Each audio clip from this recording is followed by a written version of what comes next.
இன்னைக்கு கர்த்தர் உங்களோட பேசுகிற காரியம் என்ன அப்படின்னு சொன்னா, நீங்களும் உங்களுடைய வாழ்க்கையில் ஏதோ ஒரு சிறையிருப்புல மாட்டி திகைத்து கொண்டு இருக்கலாம். இந்த சிறையிருப்பு எப்பொழுது மாறும், எனக்கு இதுல இருந்து விடுதலை கிடைக்குமா கிடைக்காதா என்று சொல்லி ஒரு கேள்விக்குறியோட நீங்க அமர்ந்து இருக்கலாம். ஒரு கேள்விக்குறியோட ஆன்லைன்ல நீங்க பார்த்து கொண்டு இருக்கலாம். ஆனா கர்த்தர் யூதர்களுக்கு செய்தது போல உங்களுக்கும் நீங்கள் சொப்பனம் பார்க்கிறது போல கர்த்தர் உங்களுக்கு சீக்கிரத்திலே உங்கள் சிறையிருப்பை மாற்றுவார். ஆமென். ஹல்லேலூயா, ஹல்லேலூயா.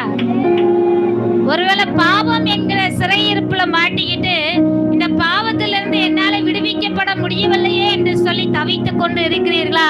கர்த்தர் உங்களை விடுவிக்கவே ஆயத்தமா இருக்கிறார்.